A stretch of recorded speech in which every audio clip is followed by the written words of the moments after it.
Lux presents Hollywood.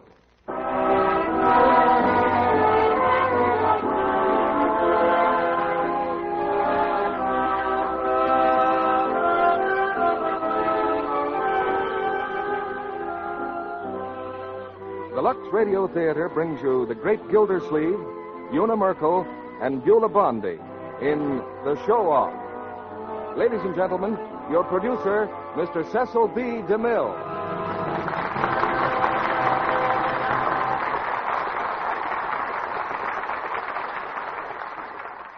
Greetings from Hollywood, ladies and gentlemen. The night Fibber McGee and Molly introduced a new character into their show called Gildersleeve, I'm sure no one could have foreseen the fantastic success story to which we add another chapter tonight. Mr. Gildersleeve made a great hit with Fibber and Molly's audience and soon had a radio program of his own. Then came a series of pictures at RKO. And tonight, we've cast him in one of the great comedy hits of the American theater. It's George Kelly's famous play, The Show-Off. And to show off the great Gildersleeve in a proper setting, we've co-starred him with Una Merkel and Beulah Bondi. You'll find another name on Gildersleeve's birth certificate, Harold Perry, to be exact. But Mr. Perry has been swallowed up by Mr. Gildersleeve to the great enjoyment of the American people.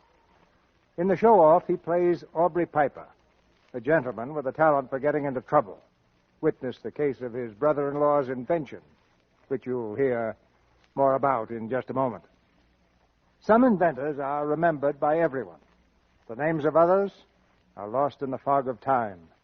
The airplane, the electric light, the wireless, any school child knows who was responsible for them.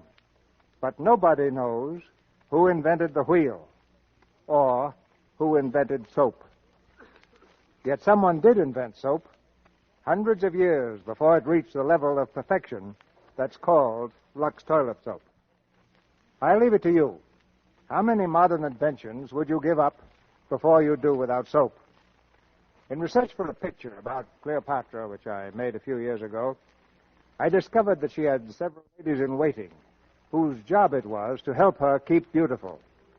But all the wealth and power of the ancient Queen of Egypt didn't serve her half as well as the queen of any American home is served by a cake of Lux toilet soap. But now the show goes on with the show-off.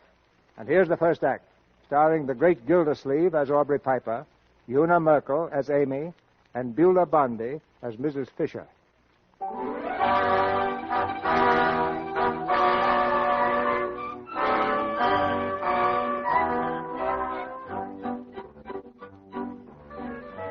It's 8 o'clock on a Wednesday evening, and Amy Fisher is aflutter with excitement.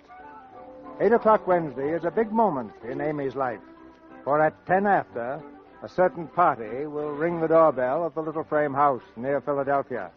Hurriedly, she dabs a powder puff at her nose, and then, hearing the front door open, she rushes to the head of the stairs. Mama, was that the door? Yes, it was. It was your sister. Oh.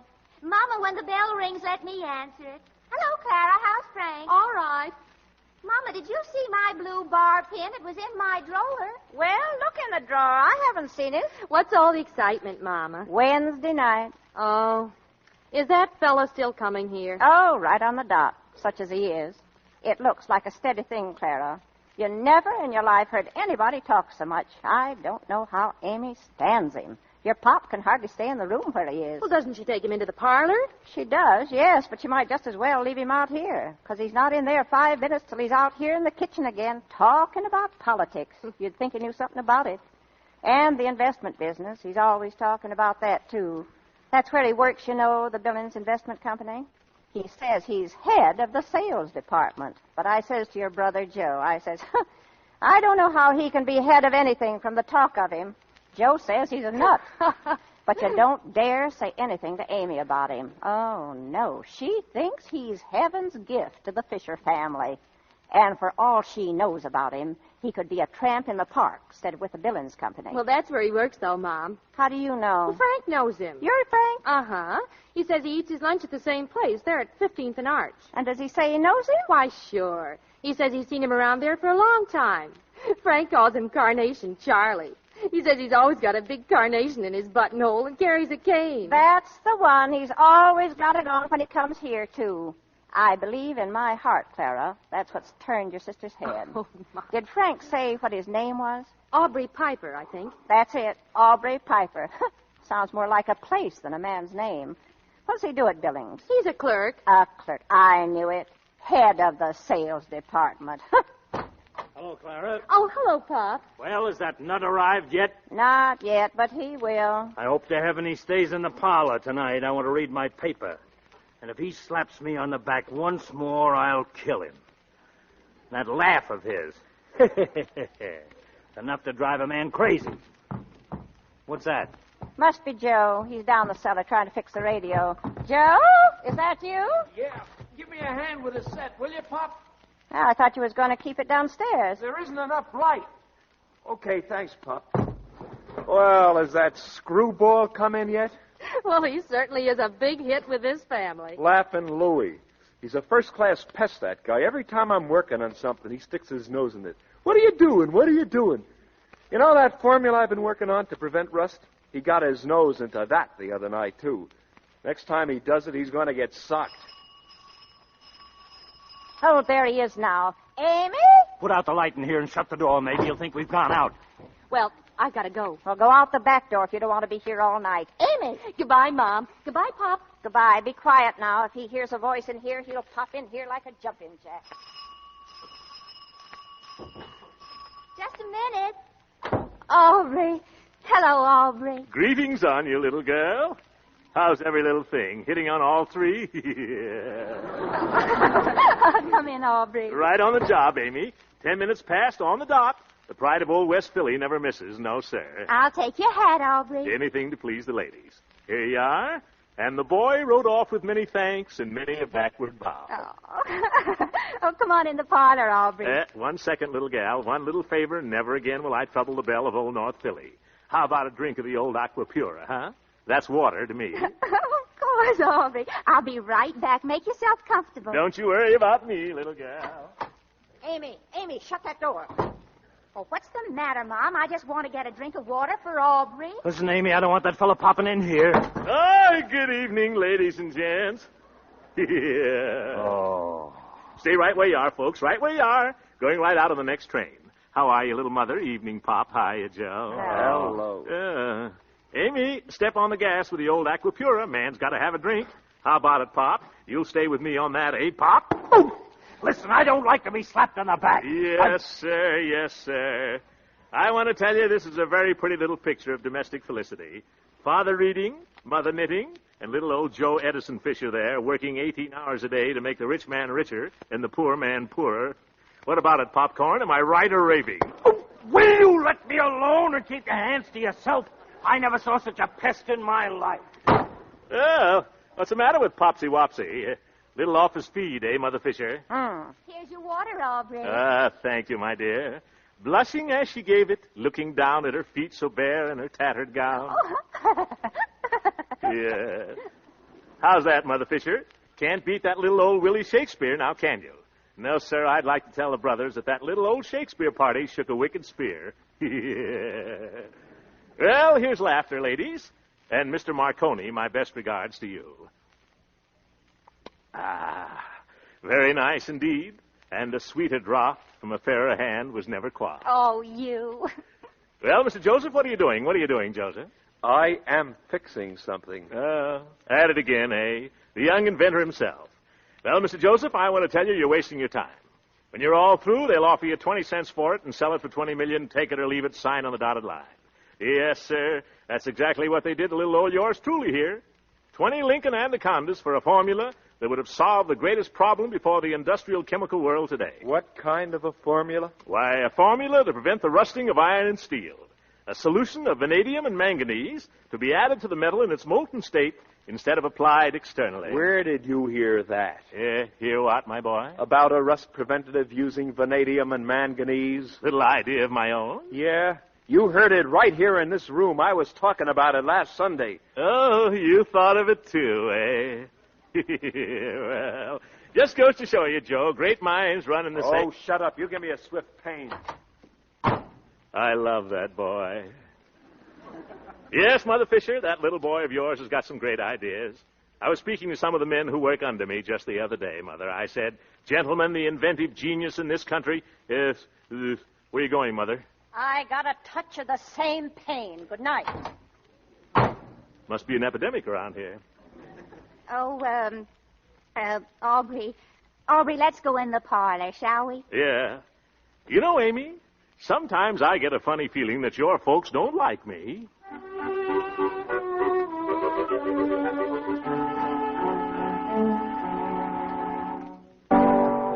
Many brave hearts are asleep in the deep, so beware,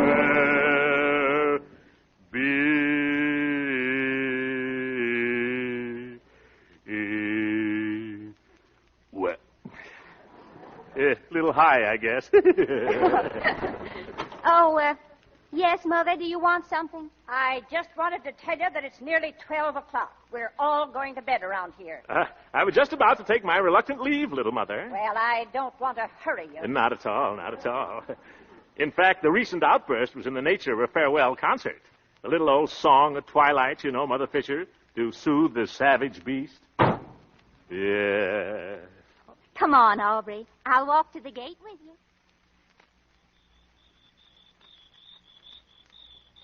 Yes, sir. Yes, sir. It's a beautiful night, all right. Oh, isn't it? Look at that moon up there, Amy. Is that a moon or is that a moon? I say it's a moon. Oh, it's beautiful.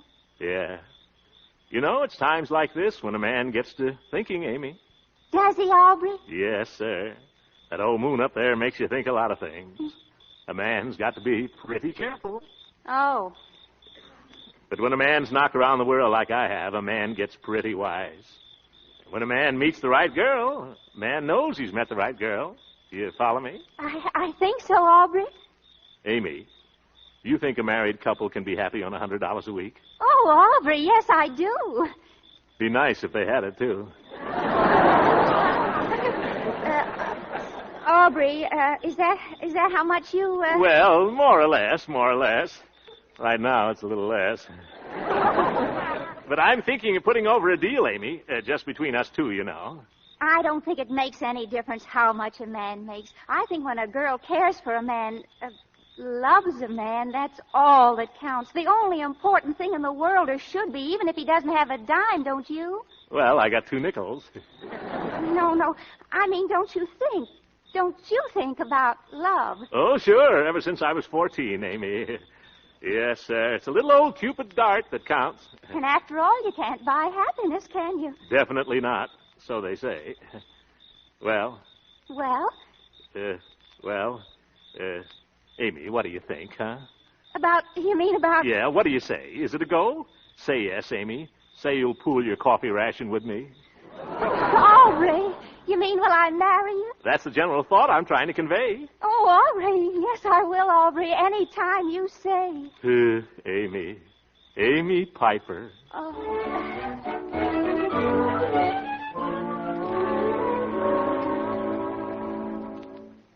I'm not going to let you do it. I won't stand for it. Oh, Mama, stop it. I'm going to marry him, and that's all there is to it. But you don't even know him. You don't know what he does or how much he makes or anything about him. I don't have to. I know I like him, and that's enough. All right. But remember this, Amy. Be sure that he keeps you, and you keep him. And don't be coming around here for your pop to keep you. Mama, don't make me laugh. Aubrey's got a wonderful position. He makes plenty of money. Who says so? I just know from the way he talks. He makes at least $100 a week.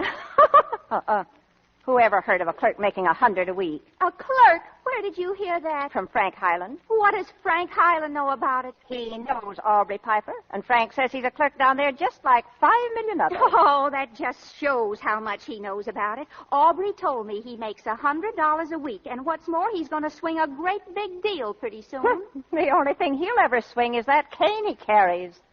Amy, dear, I'm warning you once and for all. Oh, Mama, why don't you let me make my own life? You took who you wanted, didn't you? And Clara took the man she wanted. Well, I'm going to take what I want, and I want Aubrey Piper.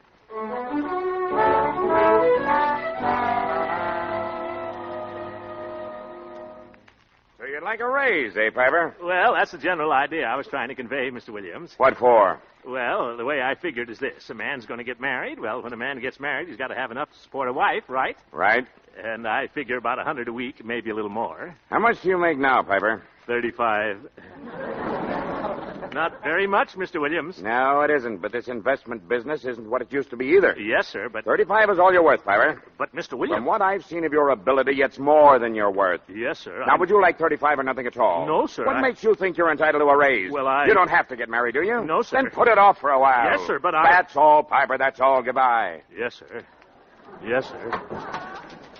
Hey, Piper. Yes, sir. Yeah. Huh? Look, how did it go? Where did you get the raise? Oh, the raise. Oh, yes, we talked it over, the boss and I. He's going to sleep on it. I hope he has nightmares. Oh, gee, pretty lucky, Piper. Well, there's nothing to it if you got the right approach, Fred. I got in a good word for you, too. Yeah? Oh, gee, thanks. Well, I'll go to lunch now. Got to feed the old furnace, you know. See you around, Fred. Yeah.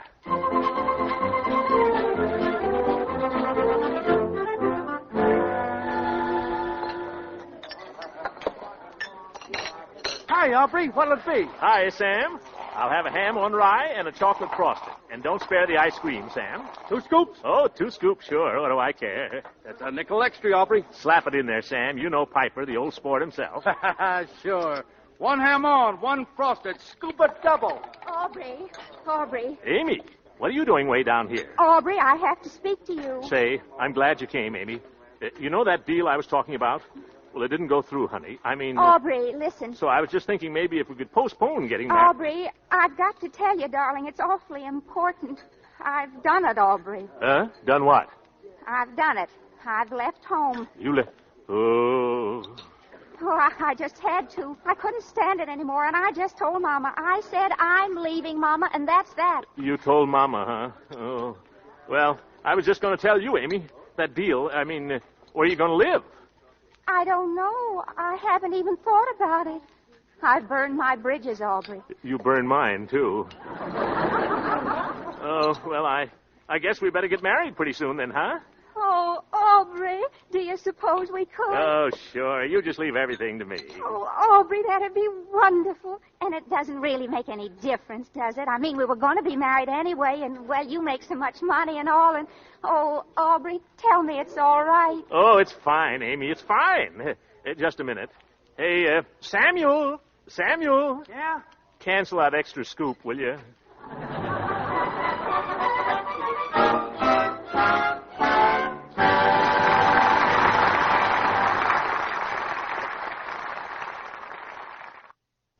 Act 2 of The Show-Off, starring the great Gildersleeve as Aubrey Piper, Beulah Bondi as Mrs. Fisher, and Una Merkel as Amy.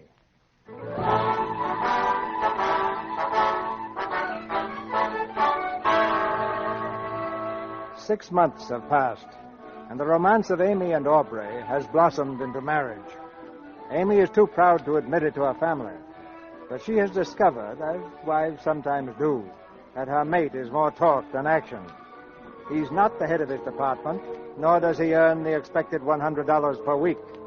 And now, in the Piper kitchenette, the financial question has again reared its ugly head. Bills. Aubrey, what are we going to do? How's the coffee coming along, Amy? Boy can't be late to work, you know. Aubrey, listen to me. Sure, what's on your mind? Aubrey, we've just got to get some money. We can't go on like this any longer. Why not? We've been getting along fine. Have we? Look at this. We owe $30 to the butcher, $23 to the grocer, $8.10 to the milkman, and the janitor was here about the rent again. I'll speak to him on the way out. On your way out is right. He's going to throw us out Friday. You mean he's threatened us? Why, he can't get away with that. I'll break the lease. That's what I'll do. How about a piece of toast, honey? Aubrey, he can get away with it. We've got to pay up or get out. All right, we'll get out. I never liked this place anyway. The bathtub gurgles. Have you got any peanut butter? Aubrey, how can I make you understand? Listen, honey, do me a favor, will you? Forget about it. Everything's going to be fine. Is it? How? You just keep your eye on the boy from West Philly, that's all. Now, I didn't want to mention this, but I'm working on a deal right now that'll put us right up there on top. Where's the jelly? What kind of a deal, Aubrey? Never mind, you'll see. But I want to know. Well, it's a little idea I've had in the back of my head for a long time. What idea? It's pretty technical, Amy. Aubrey, tell me, what is it? Well, It's a rust preventative. A combination of magnesium and vanadium added. Oh, Aubrey, that's Joe's idea. That's the thing he's been working on for years. Oh, beat me to it, eh? Well, the more power to him. Oh, Aubrey.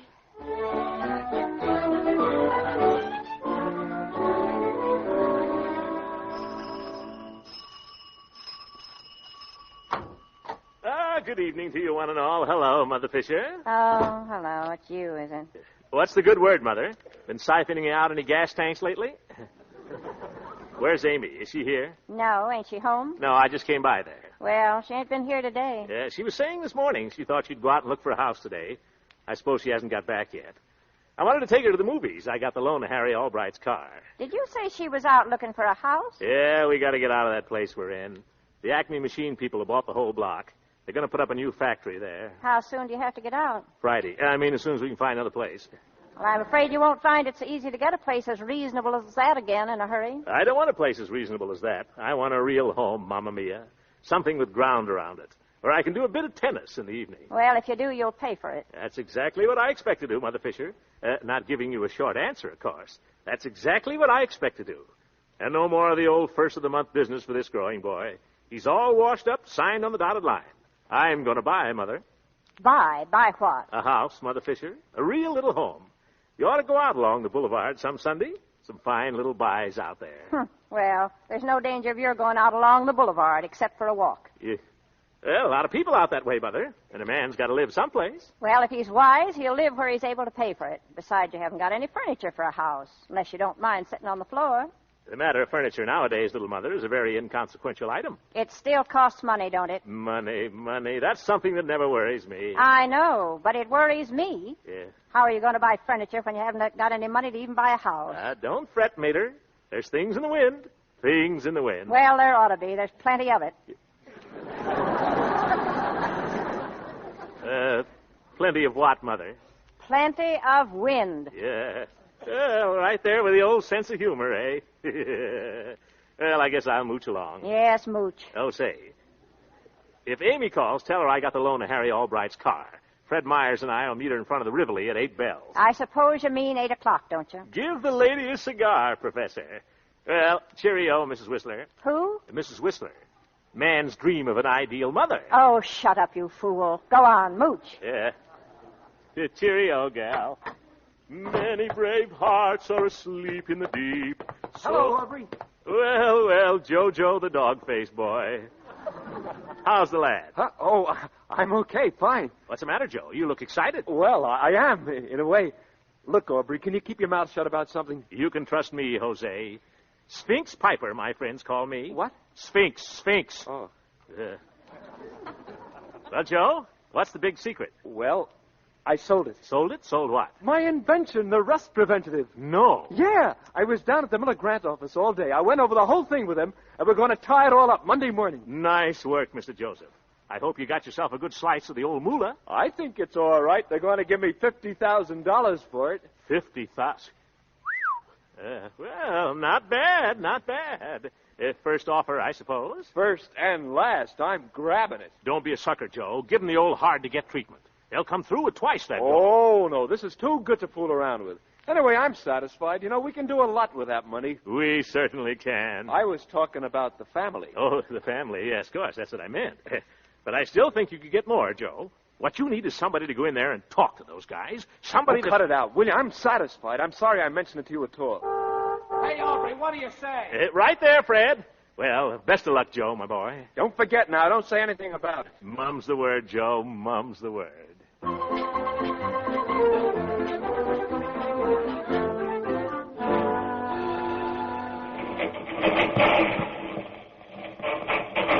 Hey, Aubrey, I thought you said you knew how to drive. What's the matter, Fred? We're getting there, aren't we? Yeah, but I hate to think what Harry's car's going to be like. Don't you worry about the car, Fred. Everything's under control. Yeah, so I hear.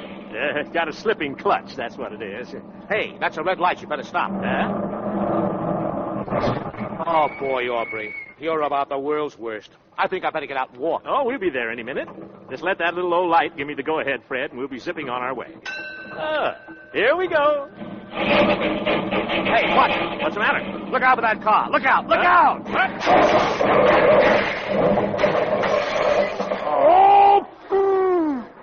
Did you see that guy? He cut right in front of me. Listen, Aubrey, that was a police car. A what? A police car. You slammed right into a police car. All right, keep moving there. Move along. Hey, you. Good evening, officer. Had a little brush here. And nothing serious, I hope, eh? Oh, no, you just knocked 3 of our wheels off, that's all. I'd like to take a sock at that dope. Where is Now, he? take it easy, Mike. You go along and have that arm fixed. I'll take care of this fella. Go along now. All right, but you better report about the car. Don't worry, Mike. Did that other gendarme get hurt? Oh, no, I think it's just a little matter of a broken arm. Nothing serious, as you say. Broken arm? Well, how did that happen? I'm not sure, but I think he was waving to a friend. He threw it out of joint. Very good. All right, let's see your license. License? License. Oh, you mean my driver's license? You know what I mean. Oh, sure. Let me see now. That's not it. That's not it. Oh, my draft card. 4PH. PH. Positively hopeless. They ain't kidding either. Yeah. You got me that time. Now, let's see. Come on. Give me your license. Well, officer, I'll tell you the truth. You beat me to it by 3 days. What are you talking about? Well, I've been meaning to get a license for some time. As a matter of fact, I was going down there for one next Tuesday. Just a minute. Am I hearing things? Are you trying to tell me that you don't have a license? You got me again, officer. I've got you all right. Get out of that car. Now, wait a minute.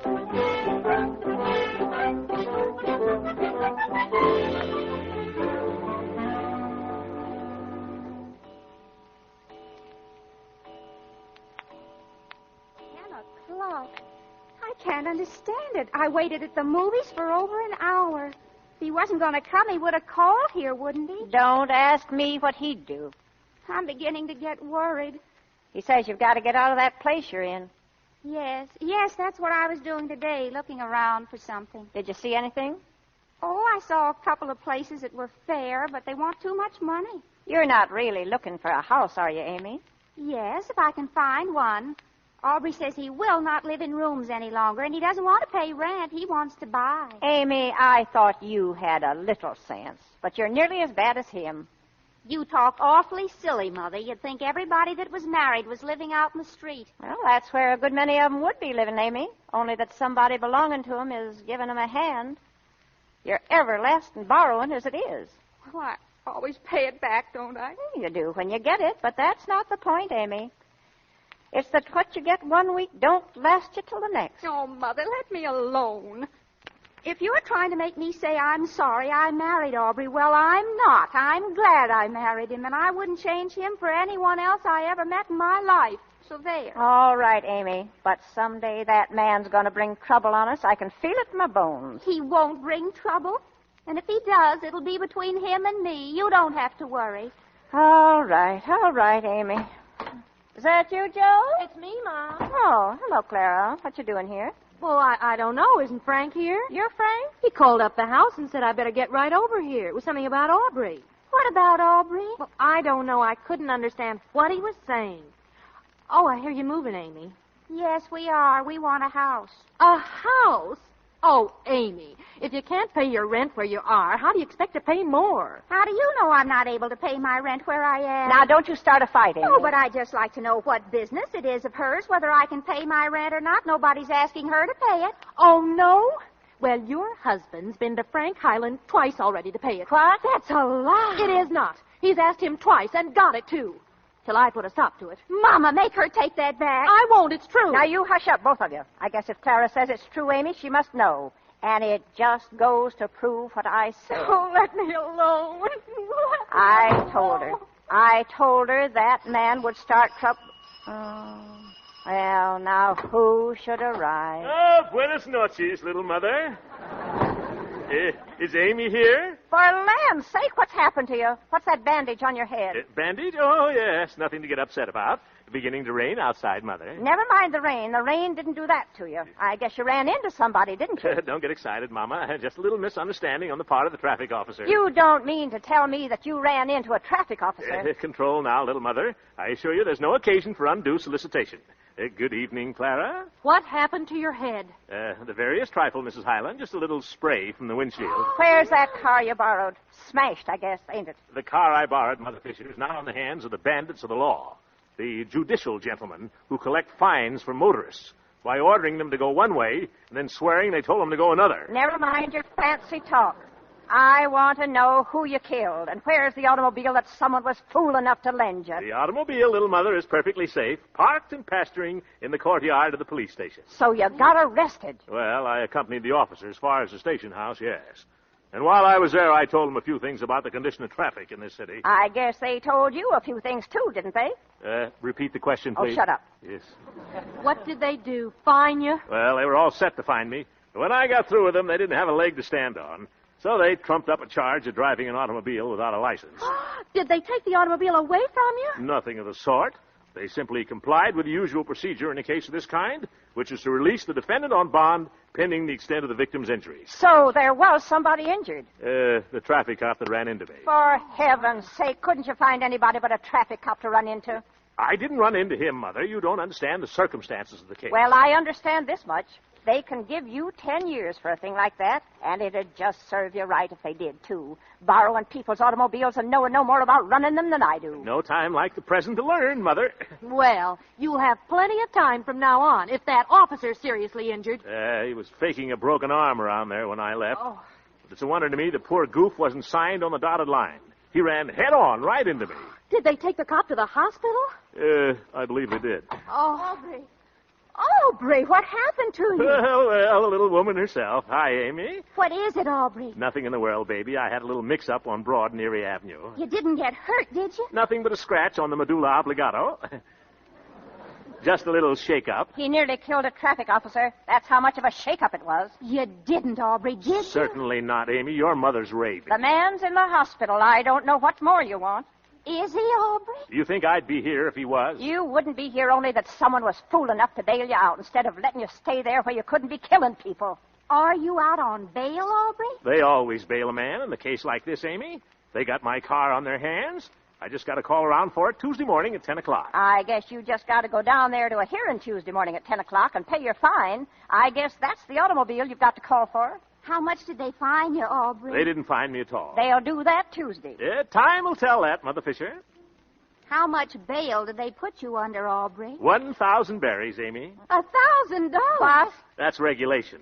Little chicken feed for the stool pigeons. Did you say $1,000? That's what I said, Mother Fisher. 1,000 trifles. I wouldn't kid you. You wouldn't kid anybody that'd listen to you for 5 minutes. And who did you get to go $1,000 bail for you? Don't be alarmed, little mother. I saw that the affair was kept strictly within the family. What do you mean? Your other son-in-law was kind enough to come forward. Do you mean my husband? That's the gentleman, Clara, Mr. Francis X. Highland. Oh, Ladies.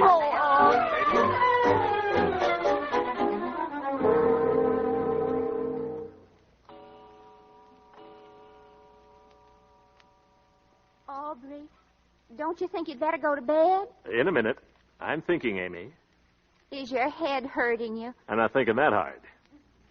And besides, it's just a couple of little scratches. Aubrey, what do you think they'll do to you down there Tuesday? Now, don't worry about that, sweetie. Oh, but they're getting awfully strict. What if that traffic cop is hurt bad? Oh, it'll only be a fine for reckless driving, even if they could prove it was reckless driving. And I can prove it was the officer's fault. So they'll be very likely apologizing to me around there Tuesday morning instead of fining me. Oh, I wouldn't care if they only fined you, Aubrey, because I could go back to work until it was paid. You'll never go back to work, kid, while I'm on the boat. I wouldn't mind it, Aubrey. Not while you're my wife, Amy. I'm the provider around here. You don't think they might do anything else to you, do you, Aubrey? Oh, they might try to take away my license. You haven't got a license, have you? That's where I fooled them.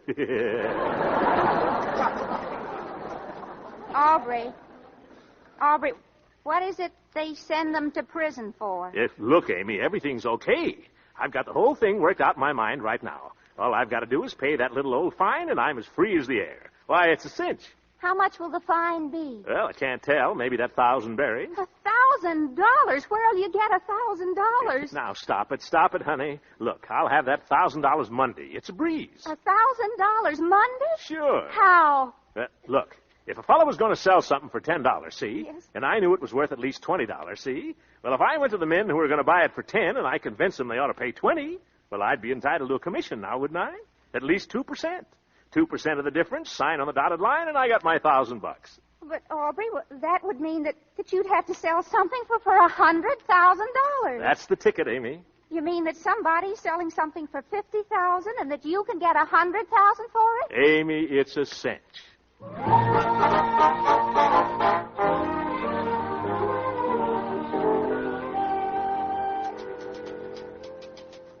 Well, what do you say, little lady? Mr. Miller ready to see me yet? Let's see now. You're Mr. Piper, aren't you? That's the name, little lady. Just tell him I'm here about Mr. Fisher's invention. Oh, I told him that already, Mr. Piper. Oh, thank you, little lady. I don't know what I'd do without you. Oh, you go on. No, you go on. Miss Gray? Yes, Mr. Miller? I'll see Mr. Piper now. Yes, sir. That door over there, Mr. Piper. Oh, thank you, thank you. Many brave hearts are asleep in the deep, so be... Ah, good morning, Mr. Miller. Morning, come in. Piper's the name, Aubrey Piper. How do you do? Sit down. Thank you, Mr. Miller. I've come to see you about the rust preventative. So I hear. Well, where's Mr. Fisher? He was going to be here at 11 to sign the papers. So I came at 10. The signing of the papers can wait, I think. Oh? Are you an interested party in this deal, Mr. Piper? Well, slightly, yes. I'm Mr. Fisher's business advisor. Oh, I see. Well, he's a fortunate young man. Oh, very fortunate. And that's what I like to see, Mr. Miller. A young man getting someplace, pulling himself up by the seat of his pants. Yes, Mr. Miller, it's the American inventive genius that's put this country where it is today. And I'm here to state that every right-thinking citizen has the duty, no, sir, the privilege, of doing everything in their power to help the growing boy along.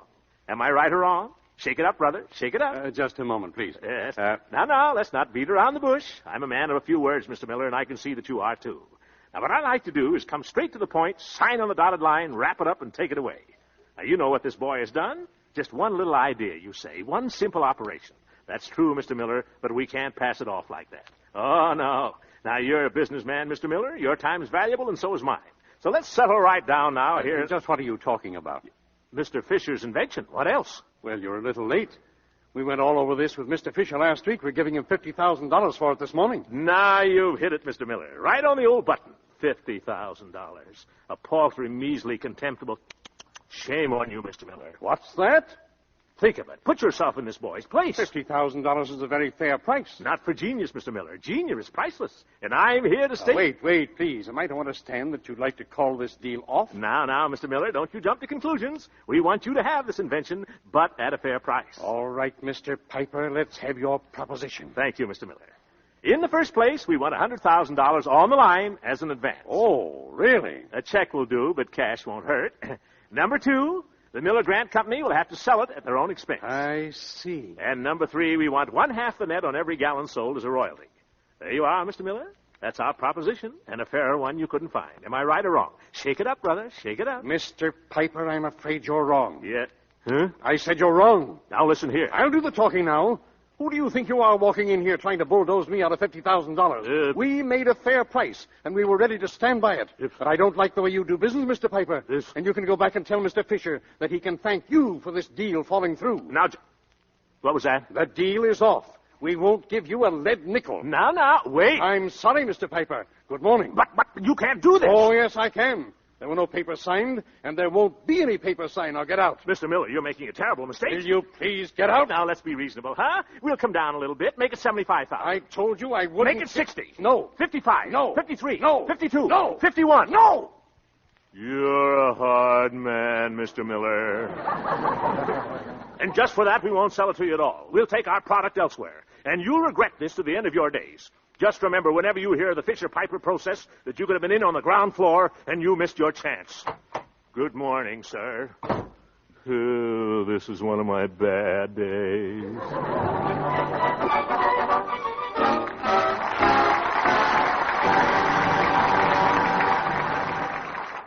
Now the curtain rises on the third act of the show-off, starring the great Gildersleeve, Una Merkel, and Beulah Bondi.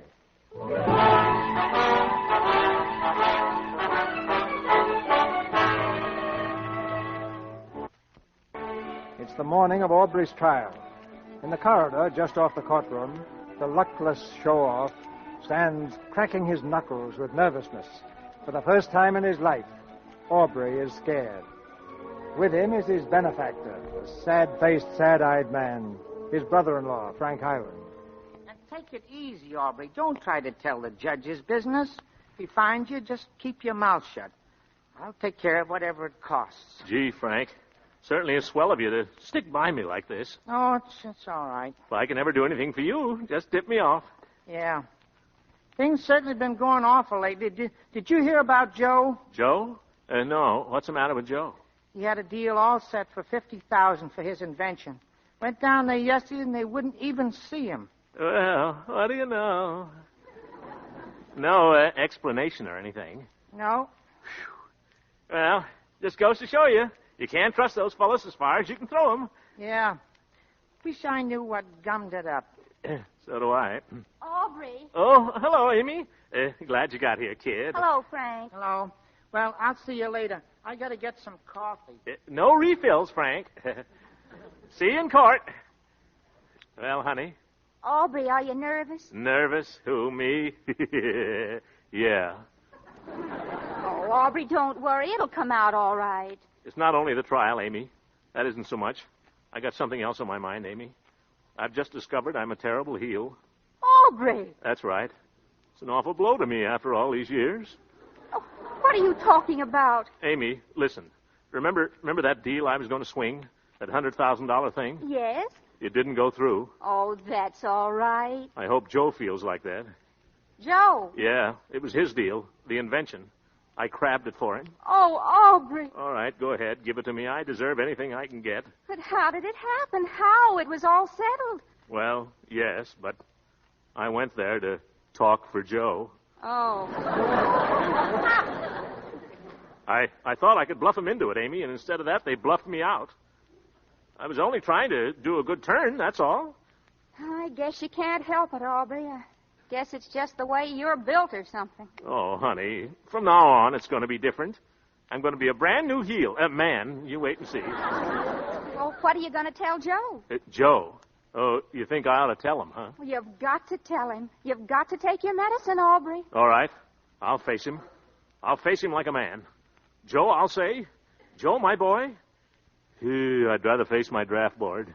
Well, when the trial's over, we'll go up to the house, both of us. Okay, Amy. Of course, that's just assuming that they'll let you out after the trial. Aubrey Piper. Yes, here I am. Who wants me, mister? The state of Pennsylvania. Get in here. Oh, brother.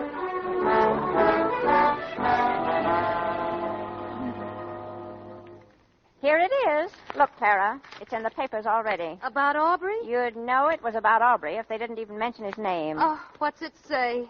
Mad motorist fined $1,000. That's him, all right.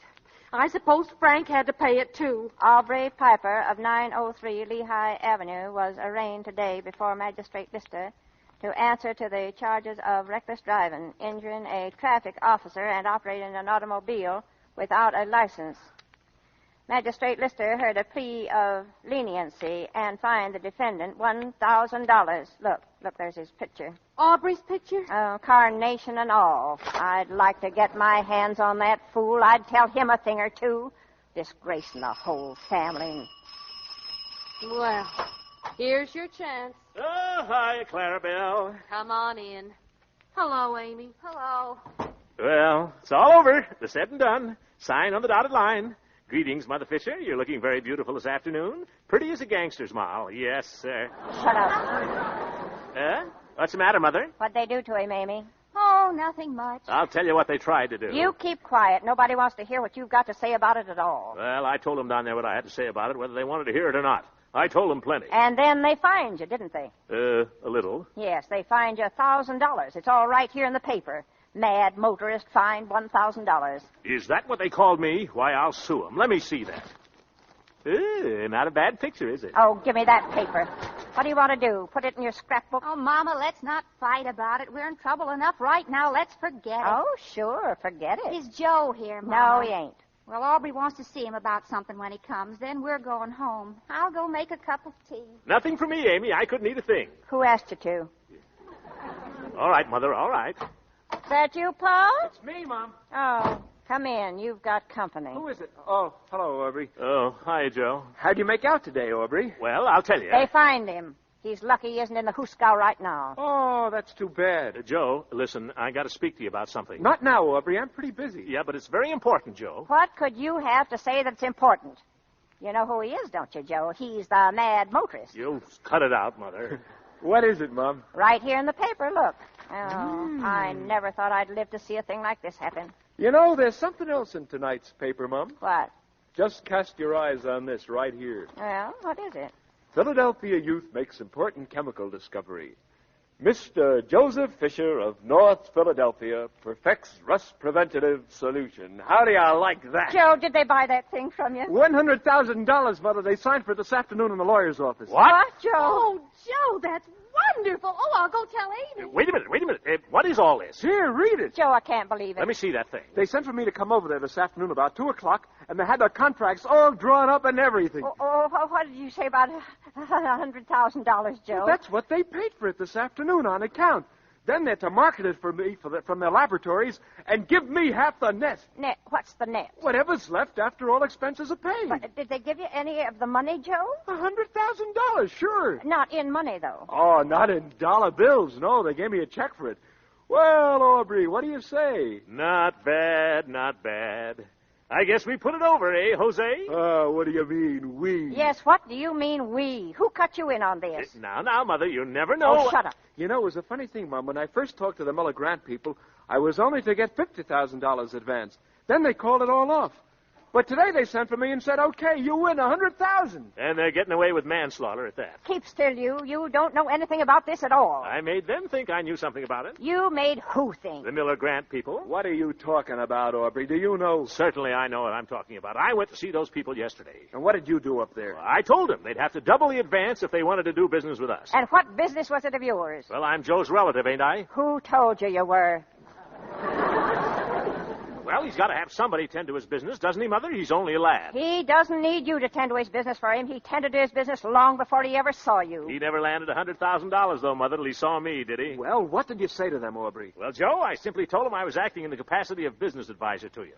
And that if this discovery of yours was as important as you led me to believe it was, they were simply taking advantage of your youth by offering you $50,000 for it. And that I refused to allow you to negotiate further unless they doubled the advance, sold it at their expense, and gave us one half the net signed on the dotted line. Holy smokes. I don't believe it. Well, I certainly have to give you credit, Aubrey. That's the way the contract reads. I told it to him all right from the shoulder. Yes, sir. Well, I'll have to give you a little present of some kind out of this, Aubrey. You'll not give me any present, Jose. Give it to your family. They'll need it more than I will. Joe, is it true what Clara said? Sure it is. Here's the paper. Oh, Joe. But Aubrey gets half the credit. He swung the deal for double the money. Aubrey, it's wonderful, darling. You're wonderful. Everything's wonderful. Nothing at all, Amy. Nothing at all. Do you want some tea, Aubrey? Tea? Yes, I might, Clara. And a sandwich. I'll fix you something, Aubrey. Sure, anything he wants. Eh, Aubrey? Well, thanks, folks. Can I help, Amy? No. You just sit down there, Aubrey, and rest. Rest? Oh, thank you. Oh, Amy, that newspaper there. Just hand me the financial page, will you? Heaven help me from now on.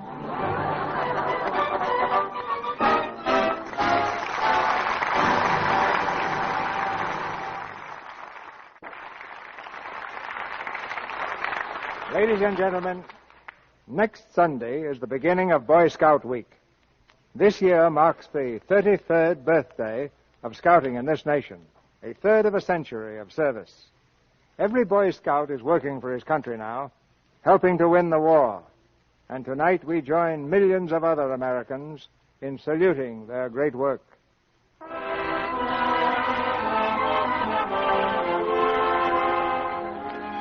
Our sponsors, the makers of Lux Toilet Soap, join me in inviting you to be with us again next Monday night when the Lux Radio Theater presents Edward G. Robinson, Gail Patrick, and Laird Krieger in The Maltese Falcon. This is Cecil B. DeMille saying good night to you from Hollywood.